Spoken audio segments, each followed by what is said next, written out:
ونعوذ بالله من شرور أنفسنا ومن سيئات أعمالنا من يهد الله فهو المهتد ومن يضلل فلن تجد له وليا مرشدا أشهد أن لا إله إلا الله وحده لا شريك له وأشهد أن محمدا عبده ورسوله أما بعد فإن خير الحديث كتاب الله وخير الهدي هدي محمد صلى الله عليه وسلم وشر الأمور محدثاتها وكل محدثة بدعة وكل بدعة ضلالة وكل ضلالة في النار أعوذ بالله من الشيطان الرجيم يا أيها الذين آمنوا اتقوا الله حق تقاته ولا تموتن إلا وأنتم مسلمون يا أيها الناس اتقوا ربكم الذي خلقكم من نفس واحدة وخلق منها زوجها وبث منهما رجالا كثيرا ونساء واتقوا الله الذي تساءلون به والأرحام إن الله كان عليكم رقيبا بعد أعوذ بالله من الشيطان الرجيم وما هذه الحياة الدنيا إلا لهو ولعب وإن الدار الآخرة لهي الحيوان لو كانوا يعلمون عن أبي هريرة رضي الله تعالى عنه قال قال رسول الله صلى الله عليه وسلم الدنيا سجن المؤمن وجنة الكافر رواه مسلم আল্লাহ সুবহানাহু ওয়া তাআলার অশেষ শুকরিয়া যে মহান রব্বুল আলামিন সালাতুল জুমা আদায় করার জন্য আমাদেরকে যথাসময়ে মসজিদে উপস্থিত হওয়ার তৌফিক দান করেছেন। যে আল্লাহ তাআলা আমাদেরকে সুস্থ রেখেছেন, যিনি আমাদের সৃষ্টিকর্তা, রিজিকদাতা, বিধানদাতা, সৃষ্টি জগতের একমাত্র মালিক, সেই মহান রব্বুল আলামিনের শুকরিয়া আদায় করছি আলহামদুলিল্লাহ। অতঃপর দরুদ ও সালাম বর্ষিত হোক বিশ্ব নবী সাইয়্যিদুল মুরসালিন খাতামান নবিয়্যিন রাহমাতুল লিল আলামিন নবী মুহাম্মদুর রাসূলুল্লাহ সাল্লাল্লাহু আলাইহি ওয়াসাল্লামের উপর। সম্মানিত উপস্থিতি, আমার গত জুমার আগের জুমায় আলোচনা ছিল দুনিয়ার প্রতি অনাসক্তের গুরুত্ব, দুনিয়ার প্রতি অনাগ্রহিতার গুরুত্ব, এই বিষয়ে যেখানে আমরা আলোচনা থেমেছিলাম সেখান থেকে আজকেও এই বিষয়ে আলোচনা শুরু করবো ইনশাআল্লাহ। এবং এই বিষয়ে কোরআন এবং সহিহ হাদিস থেকে গুরুত্বপূর্ণ কিছু আলোচনা করব ইনশাআল্লাহ। মা তাওফীকি ইল্লা বিল্লাহ, আলাইহি তাওয়াক্কালতু ওয়া ইলাইহি উনীব।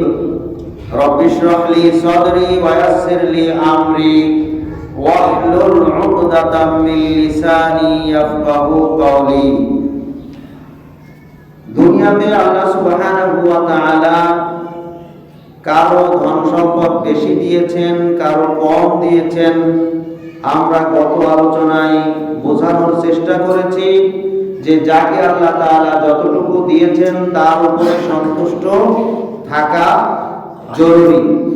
প্রত্যেক ব্যক্তিকে তার উপরেই সন্তুষ্ট থাকা উচিত যা তাকে দেওয়া হয়েছে, এবং সে চেষ্টা করবে দুনিয়াতে ততটুকুই যতটুকু তার প্রয়োজন। সে চেষ্টা করবে দুনিয়াতে তার প্রয়োজন মেটানোর জন্য হারাম পন্থা পরিত্যাগ করে হালাল পন্থায় জীবন যাপনের জন্য, উপার্জনের জন্য তার চেষ্টা অব্যাহত থাকবে। সাহাব বিন সাদ রাদিয়াল্লাহু তাআলা আনহু থেকে বর্ণিত, তিনি বলেন, একদা এক ব্যক্তি রাসূল সাল্লাল্লাহু আলাইহি ওয়াসাল্লামের কাছে এসে জিজ্ঞেস করলেন যে, হে আল্লাহর নবী, আমাকে এমন আমলের কথা বলে দিন, এমন কাজের কথা বলে দিন যেই কাজটি করলে আমি আল্লাহর প্রিয় হতে পারবো, আল্লাহ তাআলার সন্তুষ্টি অর্জন করে তার প্রিয় ভাজন হতে পারবো, আবার মানুষ আমাকে ভালোবাসবে, মানুষের কাছেও প্রিয় হব, এরকম আমলের কথা বলে দিন। তখন রাসূল সাল্লাল্লাহু আলাইহি ওয়াসাল্লাম বললেন, তুমি দুনিয়ার প্রতি অনাগ্রহী থাকো, দুনিয়ার প্রতি বেশি আগ্রহী হও না, আসক্ত হও না, অনাসক্ত থাকো, তাহলে আল্লাহ তাআলা তোমাকে ভালোবাসবেন। আর এই দুনিয়ার প্রতি অনাগ্রহিতার কারণে মানুষের মুখাপেক্ষী হয়ে না, মানুষের কাছে চাওয়া থেকে বিরত থাকো। কিছু চাওয়ার প্রয়োজন হলে আল্লাহর কাছে চাও, তোমার প্রয়োজন মেটানোর জন্য আল্লাহ তাআলাই যথেষ্ট।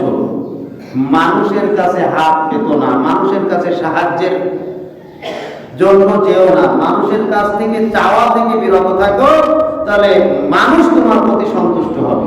সুবহানাল্লাহ।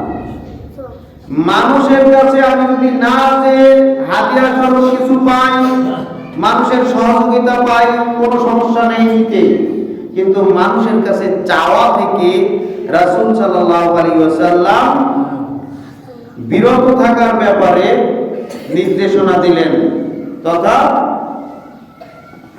আমাদেরকে রাসূল সাল্লাল্লাহু আলাইহি ওয়াসাল্লাম অনাগ্রহী করলেন যেন আমরা অন্যের কাছে হাত না পাতি।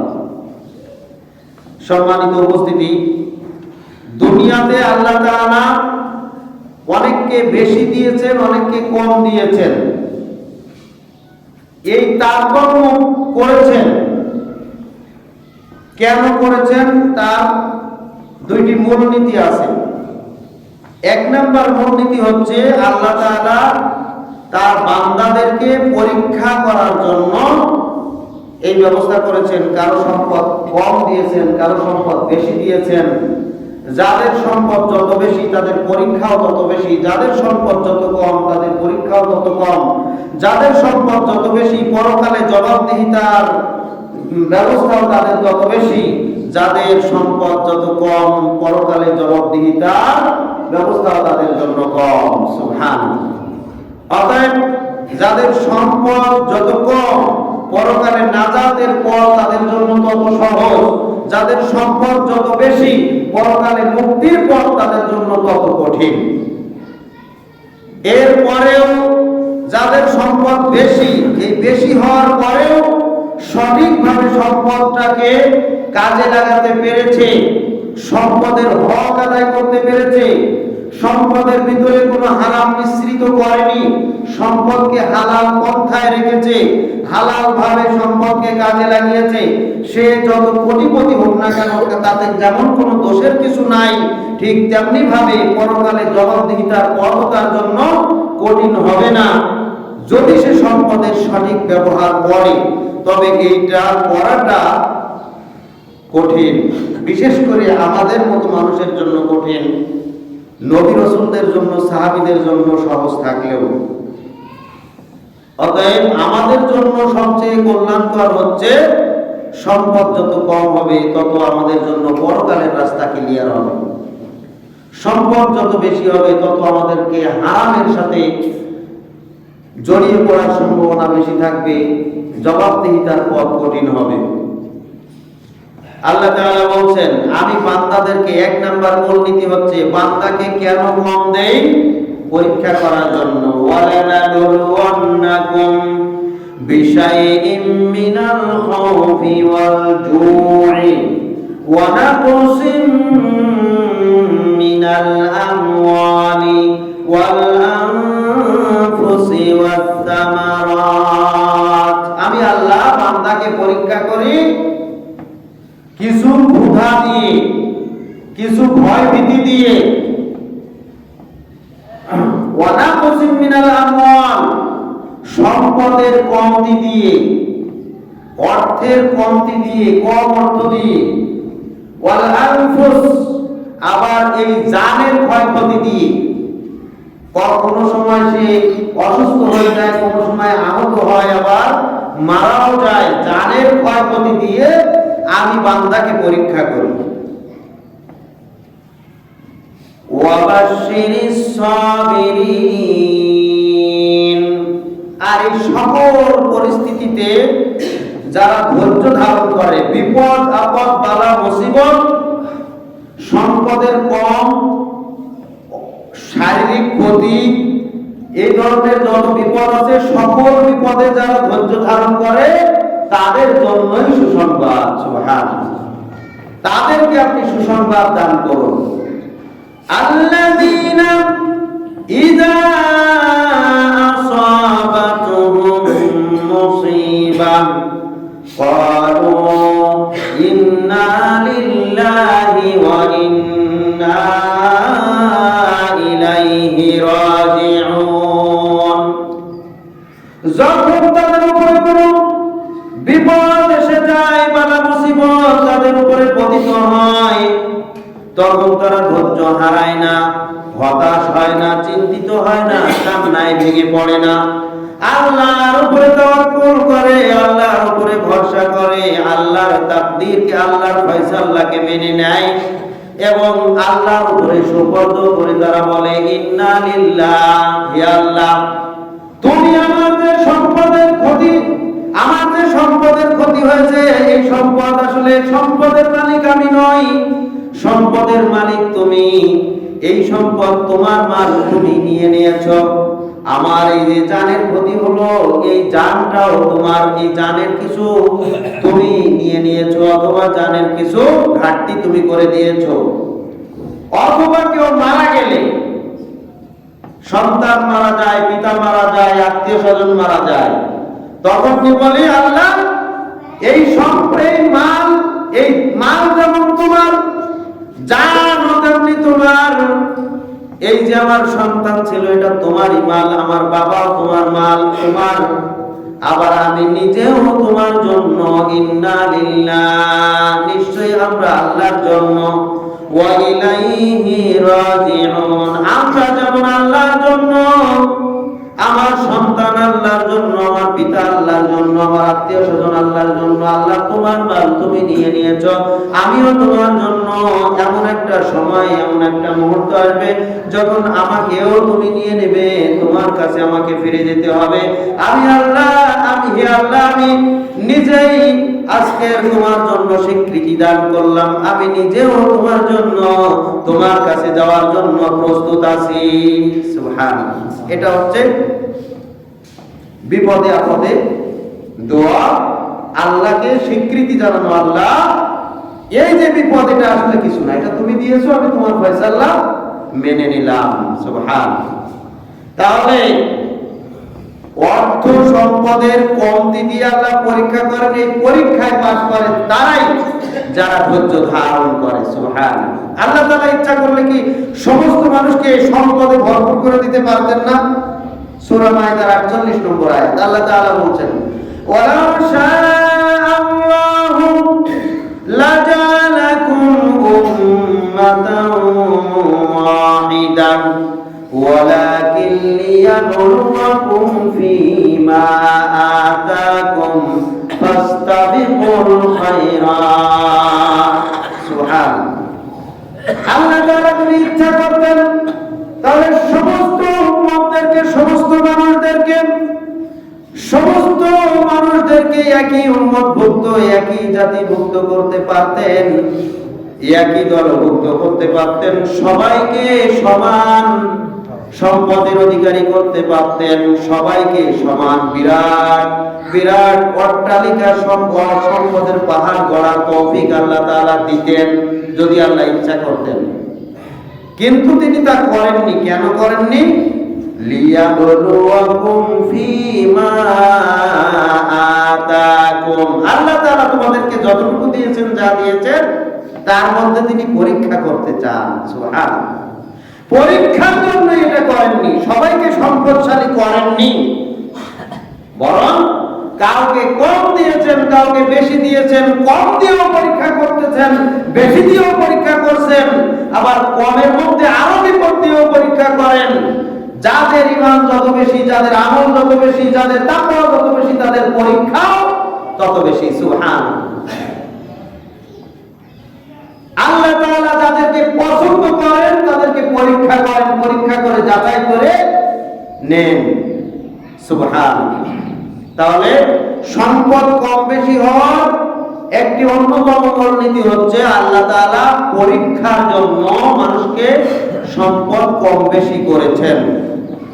মূলনীতি 2 নাম্বার হচ্ছে এই দুনিয়াটাকে সুন্দরভাবে পরিচালনা করার জন্য আল্লাহ তাআলা কাউকে কম দিয়েছেন, কাউকে বেশি দিয়েছেন, আবার কাউকে কিছুই দেননি। এই তারতম্য করেছেন যাতে করে একজন আরেকজনকে দিয়ে কাজ করিয়ে নিতে পারে।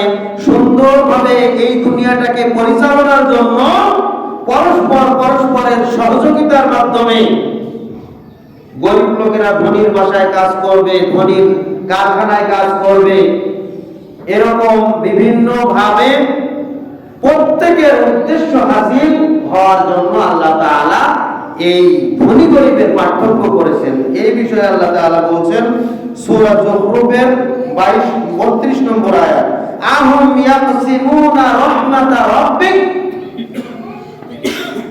মানুষেরা কি আল্লাহর রহমত বন্টন করে? মানুষেরা কি চায় তারাই নিজেরাই নিজেদের রহমত বন্টন, আল্লাহর রহমত বন্টন করে নেবে? অর্থাৎ এই যে ধন সম্পদ, দুনিয়ার এই যে ভোগ্য বস্তু, এগুলি মানুষেরাই নিজেরাই বন্টন করবে, এটা কি মানুষ চাচ্ছে? নাহনু কাসামনা বাইনাহুম মাঈশাতাহুম ফিল হায়াতিদ দুনিয়া। বরং আমি দুনিয়ার জীবনে মানুষের যে সম্পদ, ভোগ্য বস্তু, দুনিয়ায় চলার জন্য যে উপকরণ, আমি আল্লাহই তাদেরকে বন্টন করে দিয়েছি। কার কতটুকু প্রয়োজন, এটা কার অবস্থা কেমন, কার কতটুকু দিলে সে সুন্দরভাবে চলতে পারবে, এটা আমি আল্লাহ ভালো জানি। এই জন্য আমি এইভাবেই বন্টন করে দিয়েছি। সুবহানাল্লাহ। এবং এই ধনী গরিব, ছোট বড় তারতম্যের জন্য করেছি। ওয়ারফানা বা'দাহুম ফাওকা বা'দ। কোন মানুষকে কোন মানুষের উপরে মর্যাদা দান করেছি, কিছু মানুষের উপরে মর্যাদা দিয়েছি।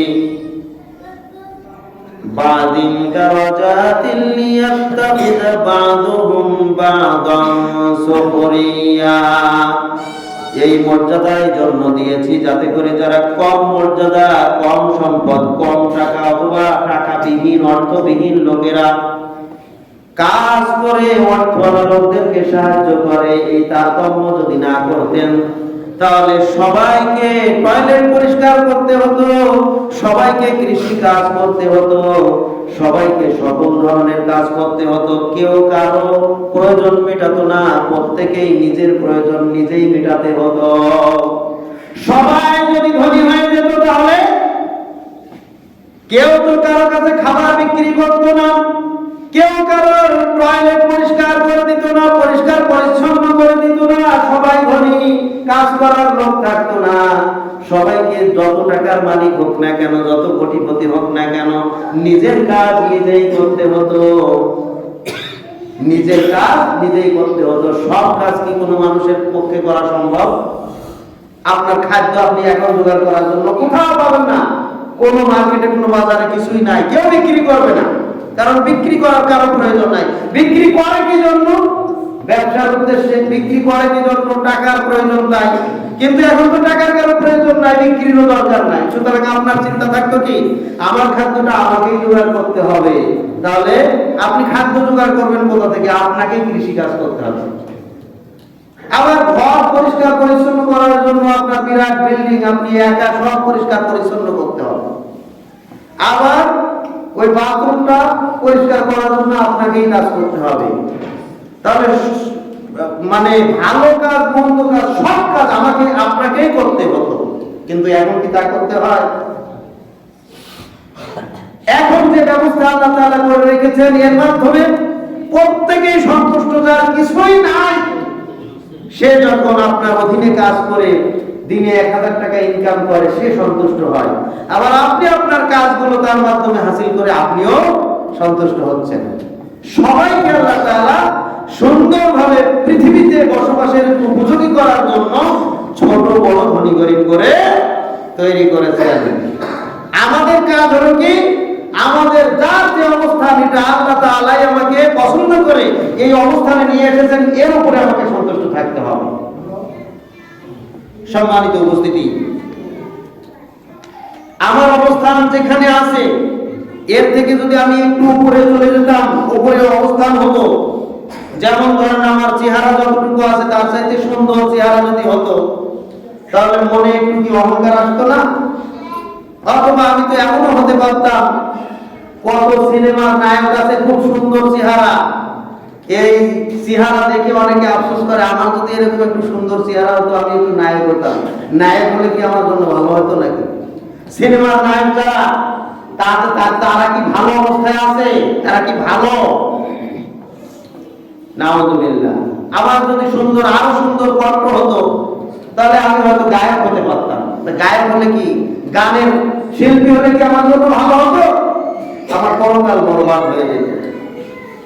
আবার আমার যতটুকু সম্পদ রয়েছে, এই সম্পদের চাইতে যদি আরো একটু বেশি সম্পদ হতো, তাহলে আজকের আমি যে অবস্থায় আল্লাহর হুকুম পালন করছি, এর চাইতে হয়তো ব্যস্ততা আরো বেড়ে যেত।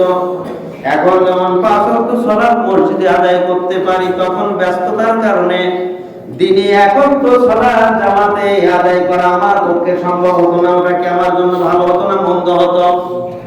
অবশ্যই মন্দ হতো। আমার দুনিয়াবি ব্যস্ততা বেড়ে যেত। এটা দুনিয়ার জন্য মন্দ হতো, পরকালের জন্য তো হতোই। আবার আমি যদি সরকারি এমন কোন অফিসার হতাম, চাকরিজীবী হতাম, যেখানে ঘুষের লেনদেন ছাড়া টিকে থাকা সম্ভব নয়, তাহলে কি আমাকে ঘুষখোর হতে হতো না? এরপরে আমার সম্পদ যদি আরো বেশি হতো, আমার মনে অহংকার আসতো না, হিংসা আসতো না? আসতে তো পারতো। তাহলে আমার যে অবস্থা রয়েছে, এই অবস্থা থেকে যদি বেশি অর্থ আল্লাহ দিতেন, তাহলে আমি বিভ্রান্ত হতে পারতাম। কিন্তু এই বিভ্রান্তির হাত থেকে আল্লাহ তাআলা আমাকে বাঁচানোর জন্যই আমাকে যতটুকু প্রয়োজন এতটুকুই দিয়েছেন। যতটুকু প্রয়োজন তার চাইতেও যদি একটু কম করে দিতেন বা একেবারে নিঃস্ব করে দিতেন, তাহলে আমাকে দেখা যেত আমার প্রয়োজন মেটানোর জন্য মানুষের কাছে হাত পাততে হতো। এটা অবশ্যই আমার জন্য অবশ্যই লজ্জার কারণ হতো, মানুষের কাছে ছোট হতে হতো। আবার অথবা আমাকে ঋণ করে সংসার চালাতে হতো। আমার ইনকামের চাইতে খরচ বেশি হওয়ার কারণে মানুষের কাছে ঋণগ্রস্ত হতে হতো, মানুষের কাছে ওয়াদা দিতে হতো আমার কিছু টাকার প্রয়োজন, সুতরাং তুমি আমাকে 5,000 টাকা হাওলাত দাও, 10,000 টাকা হাওলাত দাও, আমার মাস শেষে আমি বেতন পেয়ে দিয়ে দেব। কিন্তু বেতন যেটা পাইলাম সেই টাকা আমার যেই পরিমাণ প্রয়োজন তার চেয়ে অর্ধেকও হলো না। তাহলে ওই লোকটাকে, এবার ওই লোক যখন আমার টাকা নিতে আসলো, আমার কাছে পাওনা চাইতে আসলো, তখন আমি হয় আমাকে মিথ্যা কথা বলতে হবে, আর না হলে ওয়াদা খেলাপ করতে হবে।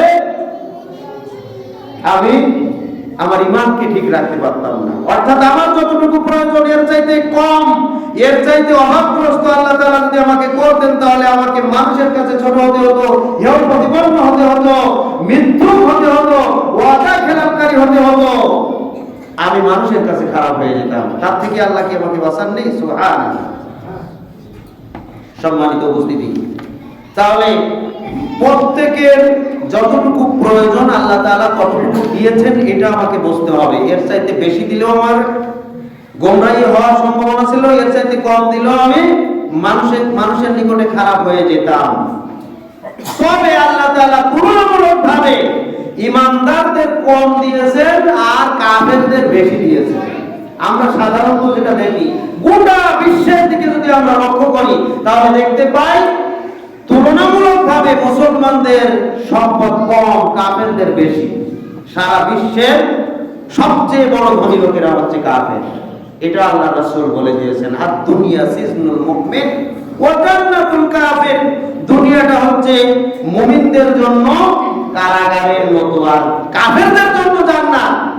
কারণ হচ্ছে কাফেররা বলেই থাকে, ইন হিয়া ইল্লা হায়াতুনাদ দুনিয়া নামুতু ওয়া নাহইয়া ওয়া মা নাহনু বিমাবউসিন। কাফেররা বলে থাকে এই দুনিয়াটাই আমাদের জন্য সবকিছু, এখানেই আমরা যেমন জীবন পেয়েছি, জীবন দেওয়া হয়েছে, এখানেই আমরা মারা যাব, এই মারা যাওয়া পর্যন্তই শেষ, আমাদের আর কিছু বাকি থাকবে না। দুনিয়াতে যতদিন থাকবো ততদিনই আমাদের লাভ। এখানেই খাও দাও ফুর্তি করো, খাও দাও ফুর্তি করে যতদিন চলতে পারো, মৃত্যুর পরে আর কিছুই নাই। ওয়া মা নাহনু বিমাবউসিন, আমাদেরকে পরকালে আর ওঠানো হবে না, আমাদেরকে আর জীবিত করা হবে না। এটা কাদের কথা? কাফেরদের কথা। এজন্যই কাফেররা এরকম মনে করে, কাফেররা পরকালকে বিশ্বাস করে না। এজন্যই আল্লাহ রাসূল বলেছেন, আদ-দুনিয়া সিজনুল মুমিন ওয়া জান্নাতুল কাফির। দুনিয়াটা হচ্ছে ঈমানদারদের জন্য কারাগারের মতো, কিন্তু কাফেরদের জন্য জান্নাত। এজন্যই তুলনামূলকভাবে কাফেরদের জন্য বেশি সুযোগ দেওয়া হয়েছে, এবং কাফেরদের জন্য আরো বেশি সুযোগ দেওয়ার আরো কিছু কারণ আছে। কাফেরদের জন্য আরো কিছু সুযোগ দেওয়ার অন্যতম একটি কারণ হচ্ছে, এই দুনিয়া আল্লাহর কাছে কোনো মূল্যই নেই, মূল্যহীন। আল্লাহ তাআলা ঈমানদারদের জন্য প্রকৃত পুরস্কার পরকালে দান করবেন। দুনিয়াতে শুধুমাত্র চলার জন্য কিছু প্রয়োজন, তাই দিয়েছেন। প্রকৃত পুরস্কার আল্লাহ তাআলা ঈমানদারদেরকে পরকালে দান করবেন। দুনিয়া আল্লাহ তাআলার কাছে কোনো মূল্য নাই, মূল্যহীন। এরপরও আপনি প্রশ্ন করতে পারেন, তাহলে কাফেরদের মধ্যেও, হিন্দুদের মধ্যে, অন্যান্য ধর্মের লোকদের মধ্যেও তো গরিব মানুষ আছে, তাদেরকে আবার গরিব করা হলো কেন? তাদের সবাইকে তো ধনী করতে পারতেন আল্লাহ, কিন্তু তা করেননি তো। তাদের মধ্যে তো গরিব আছে, তাদের মধ্যে একেবারে নিঃস্ব লোক আছে, তাদের মধ্যে ভিক্ষুক আছে। এর কারণ কি? এরও জবাব আল্লাহ তাআলা দিয়ে দিয়েছেন। সুবহানাল্লাহ। এর কারণ হচ্ছে আল্লাহ তাআলা আপনার কল্যাণ চেয়েছেন। যদি সকল কাফেররা ধনী হতো আর ঈমানদাররা গরিব হতো, তাহলে এই ঈমানদারদেরকে আবার তাদের কাছে তাদের শরণাপন্ন হতে হতো এবং তাদের নিকটে ছোট হতে হতো। আল্লাহ তাআলা তার বান্দাদেরকে খুব ভালোবাসেন। এই বান্দাকে কাফেরদের নিকটে ছোট করতে চান না। এরপরে বহু মানুষের বিশ্বাস এই হতে পারতো, যাদের ঈমান দুর্বল অথবা ঈমান নাই, এখন ঈমান তৈরি হয়নি, কিন্তু মুসলমানের ঘরে জন্মগ্রহণ করেছে। এরা চিন্তা করতো মুসলমান থেকে লাভটা কি, মুসলমান হয়তো গরিব, কাফেররাই ভালো, সুতরাং আমি হিন্দু হয়ে যাই, আমি খ্রিস্টান হয়ে যাই। দেখেন না যে এলাকায় যত অভাব বেশি সেই এলাকায় হিন্দুদের খ্রিস্টানদের মিশনারি তত সজাগ, তারা সাহায্য সহযোগিতা করে এবং বহু মানুষ এরকম খবর আমাদের কাছে এসেছে, বহু মানুষ খ্রিস্টান হয়ে যাচ্ছে। কি জন্য? অর্থের কারণে, পেট চলে না, তাদের ইনকাম নাই, অসহায় গরিব খ্রিস্টান হয়ে যাচ্ছে। মুসলমানের ঘরে জন্ম খ্রিস্টান হয়ে যাচ্ছে কি জন্য? অভাবের কারণে। তাহলে আল্লাহ তাআলা যদি ইমানদারদেরকে গরিব করতেন না বিধর্মীদেরকে ধনী করতেন, তাহলে মানুষের মধ্যে এমন কিছু মানুষ তৈরি হয়ে যেত যারা হিন্দু হয়ে যেত, বিধর্মী হয়ে যেত। তার থেকে আল্লাহ তাআলা হেফাজত করেছেন, কারণ তাদের মধ্যেও গরিব আছে, তাদের মধ্যেও ভিক্ষুক আছে, আমাদের মধ্যেও গরিব আছে। সুতরাং কোন ব্যক্তি ওই হিন্দু হওয়ার চিন্তা মাথায় নিয়ে আসে না, সুবহানাল্লাহ। কারণ চিন্তা করে যে তাদের মধ্যেও তো গরিব আছে, তাহলে তার হিন্দু হয়ে লাভ নাই। সম্মানিত উপস্থিতি, আল্লাহ তাআলা বলেছেন, ওয়ালাউ বাসাতাল্লাহুর রিজকা লিইবাদিহি লাবাগাউ ফিল আরদি ওয়ালাকিন ইয়ানজিলু বিকদারিন মা ইয়াশা। আল্লাহ তাআলা যদি এই রিজিকটা সবাইকে সমান হারে দিতেন, সবাইকে বেশি বেশি দিতেন, অথবা শুধু কাফেরদেরকে বেশি দিতেন, তাহলে লাবাগাউ ফিল আরদি, এই জমিনের ভিতরে বিপর্যয় ছড়িয়ে পড়তো। ওয়ালাকিন ইয়ানজিলু বিকদারিন মা ইয়াশা, বরং আল্লাহ তাআলা যাকে যতটুকু দিলে বান্দার জন্য, তার বান্দার জন্য কল্যাণ হয়, মঙ্গল হয়, ঠিক সেভাবেই দিয়েছেন। সুবহানাল্লাহ।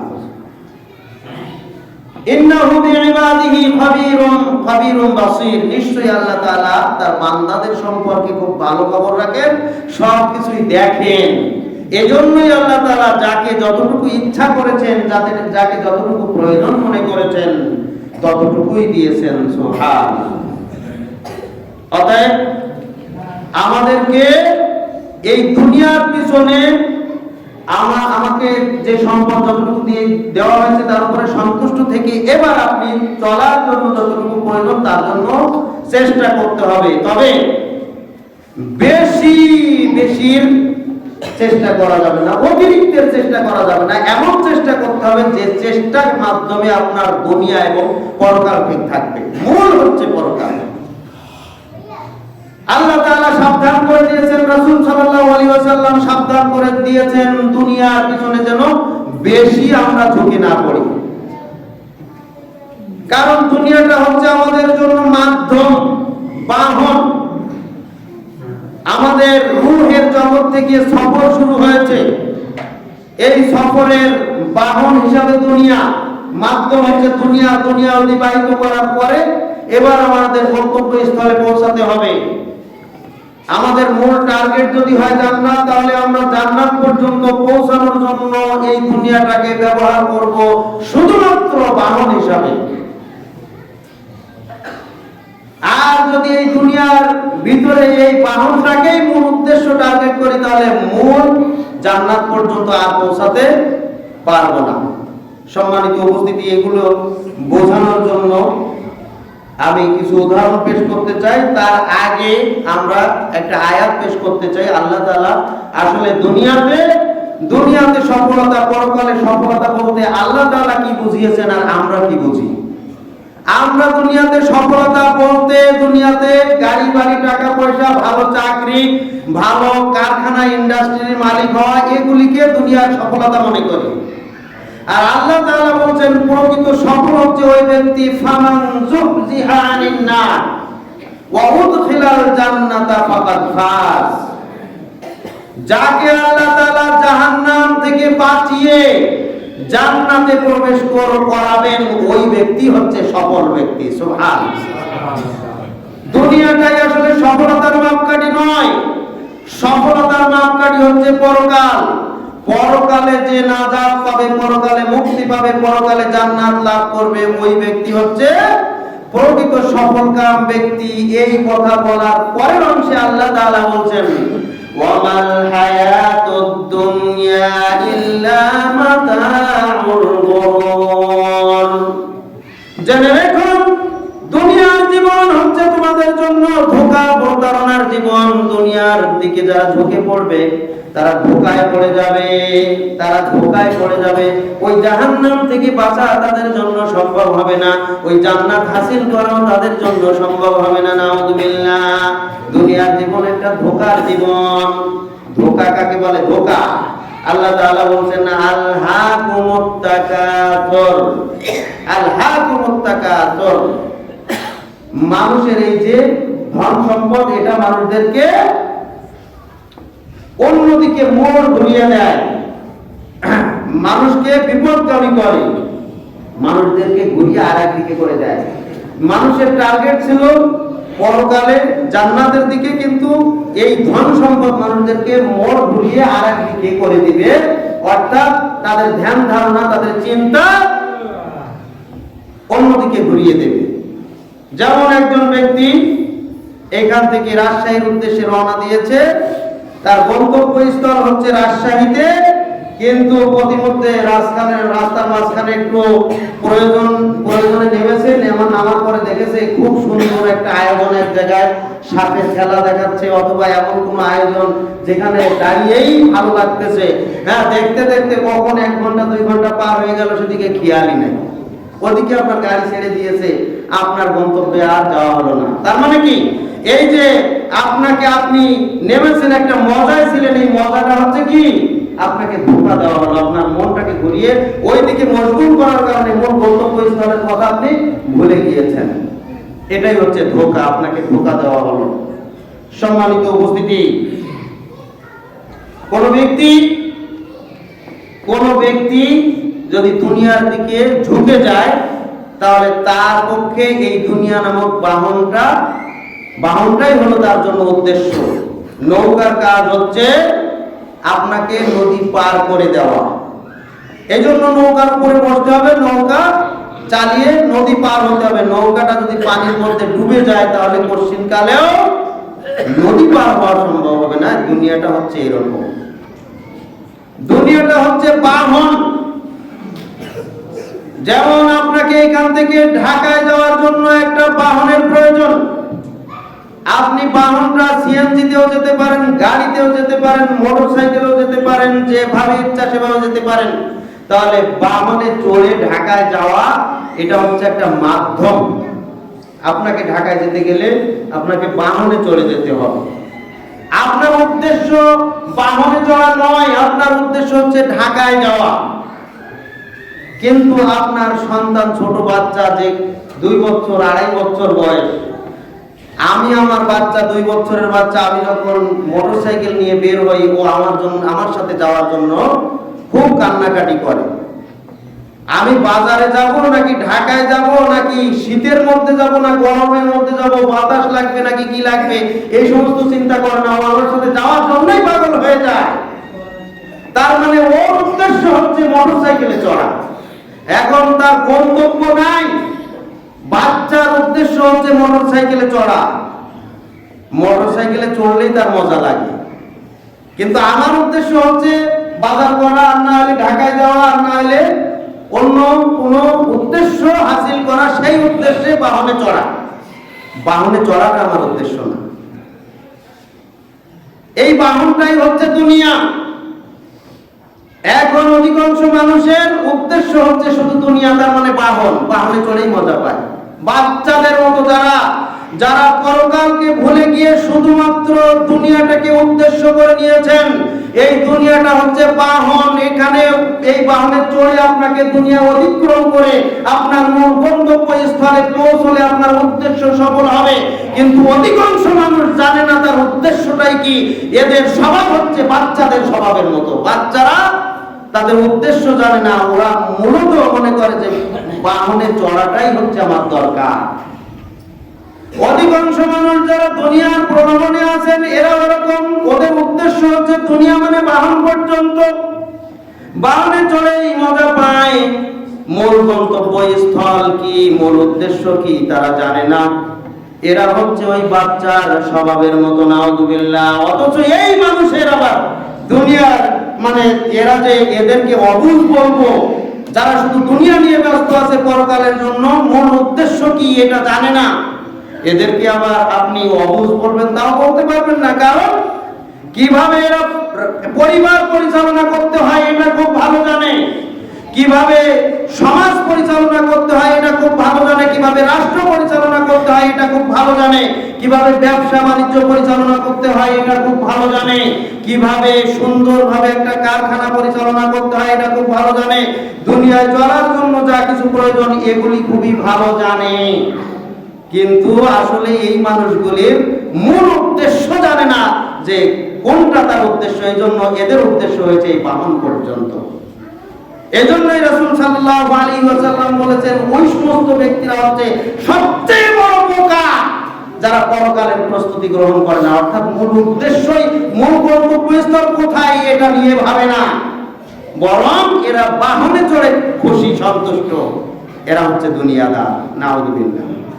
সম্মানিত উপস্থিতি, আল্লাহ তাআলা বলেন এই দুনিয়াটাই হচ্ছে তোমাদের জন্য ধোঁকা।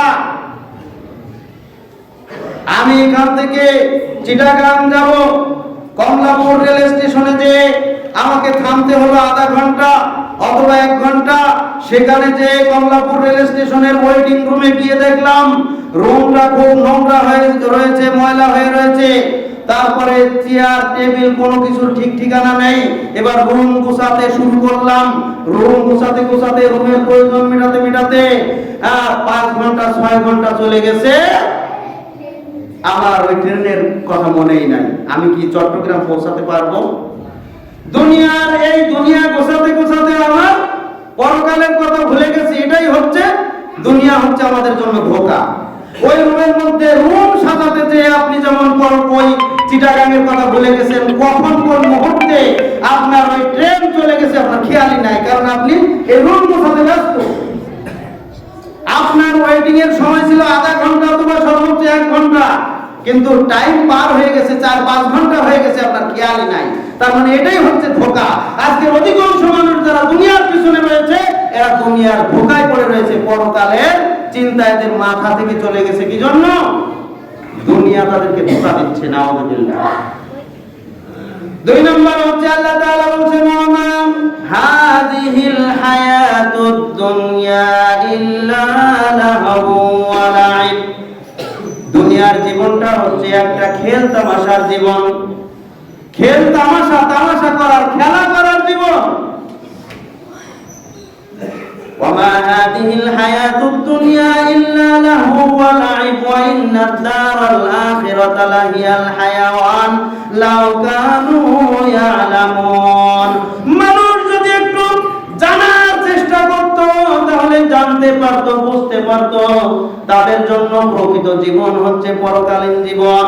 কিন্তু অধিকাংশ মানুষ দুনিয়া নিয়েই পড়ে রয়েছে, তার মানে দুনিয়ার এই খেল তামাশার মধ্যেই তারা রয়েছে। এই দুনিয়াটা আসলে কিছুই নয়। নাউযুবিল্লাহ। খেল তামাশা বলতে কি বুঝেন? আমরা ছোটবেলায় নদীর ধারে গোসল করতে যেয়ে আবার কি করতাম?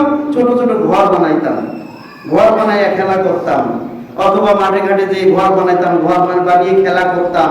খেলা করে এবার খেলা শেষ, ভেঙে চুরে দিয়ে বাড়িতে চলে আসতাম। অথবা নদীর ধারে যে ছোট ছোট ঘর বানিয়েছি বালু দিয়ে, এরপরে যখন খেলা শেষ গোসল করবো, পা দিয়ে ধাক্কা দিয়ে ডলা দিয়ে সমান করে নদীতে গোসল করে চলে আসছি। এটা হচ্ছে খেল তামাশা। এই দুনিয়াটাও হচ্ছে খেল তামাশার একটা মাধ্যম। আল্লাহ তাআলা বলছেন, এটা আমার কথা নয়, এটা আল্লাহ তাআলা বলছেন লাহু ওয়া লাইব। এই দুনিয়াটা হচ্ছে খেল তামাশার জায়গা। আপনি যা কিছু করেন না কেন এখনই দম বন্ধ হয়ে যাবে। ওই যে এক কোষ্টা দিয়ে আপনার ছোট্ট ঘরটা ভেঙে নদীতে ঝাঁপ দিলেন, এটা তো দুনিয়া কিচ্ছু না। আপনি কার জন্য করতেছেন?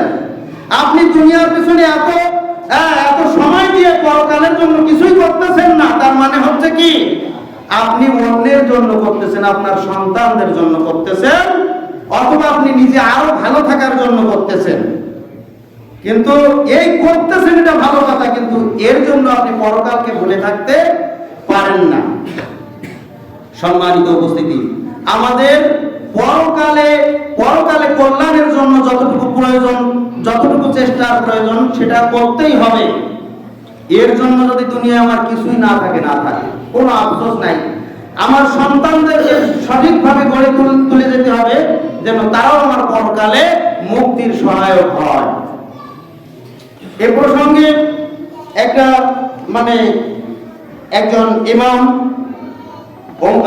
ওমর বিন আব্দুল আজিজ, যিনি পঞ্চম খলিফা হিসাবে পরিচিত। ওমর বিন আব্দুল আজিজ একজন বাদশাহ, একজন খলিফা। তিনি যখন মারা যাচ্ছেন, মারা যাওয়ার সময়ে তার কিছুই নাই, কোনো সম্পদ নাই। এরপরে মৃত্যু শয্যায় শায়িত, তার আশেপাশের লোকজন তাকে এসে বলছেন যে আপনি তো আপনার সন্তান, অনেকগুলো সন্তান রেখে যাচ্ছেন, কিন্তু তাদের জন্য তো কোনো সম্পদ রেখে যাচ্ছেন না, তাদের জন্য কি কিছু রেখে যাওয়া উচিত না? আল্লাহর নবী কি এই কথা বলেননি যে তোমার সন্তানদেরকে একেবারে ভিক্ষুক অবস্থায়, অসহায় অবস্থায় রেখে যেও না, তাদের জন্য কিছু করে যাও, তাদের জন্য কিছু রেখে যাও? তা আপনি তো কিছুই রাখলেন না, আপনার তো কিছুই নাই, এই সন্তানদের জন্য আপনি কি রেখে গেলেন?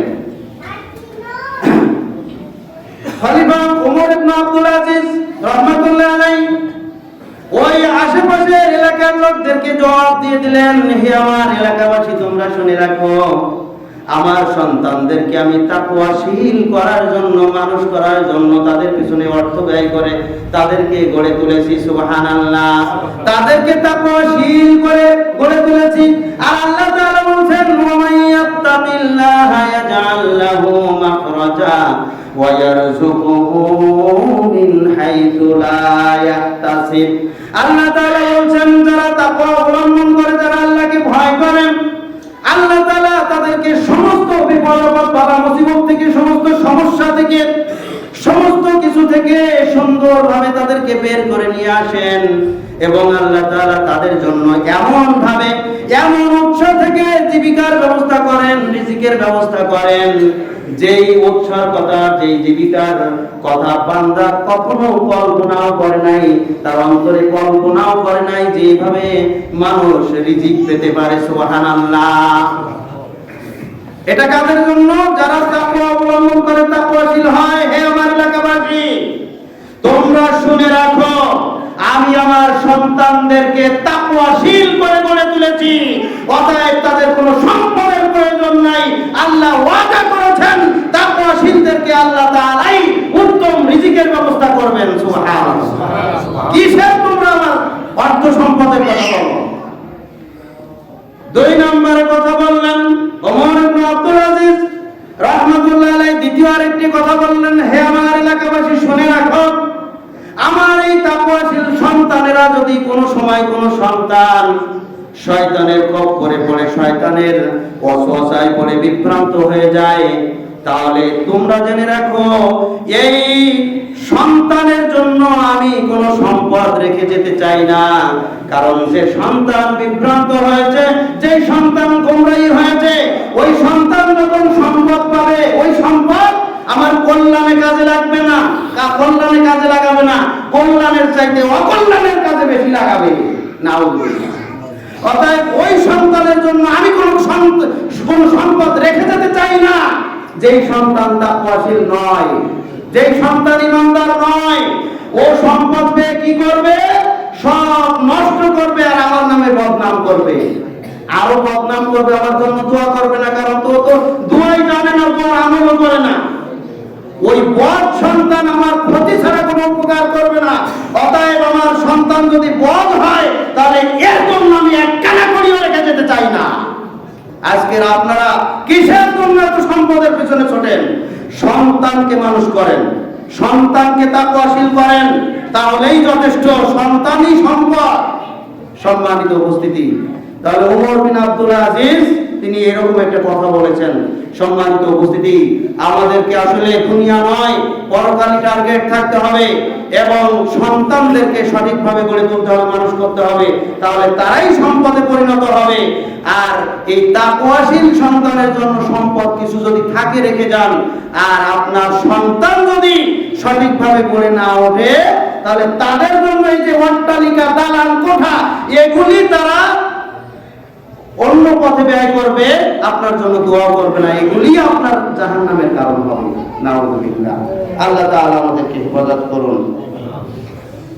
যাই হোক, আল্লাহ সুবহানাহু ওয়া তাআলা আমাদেরকে সত্যিকারে বোঝ দান করুন, দ্বীনের সঠিক জ্ঞান দান করুন, বোঝ দান করুন, এবং আমাদেরকে সত্যিকার অর্থে পরকালের জন্য দুনিয়াতে যতটুকু প্রয়োজন ততটুকুর জন্য চেষ্টা করা তৌফিক দান করুন। আখিরাতে বাঁচার জন্য যা কিছু প্রয়োজন তা করার জন্য আল্লাহ তাআলা আমাদেরকে তৌফিক দান করুন। ওয়া আখিরু দাওয়ানা আলহামদুলিল্লাহি রাব্বিল আলামিন।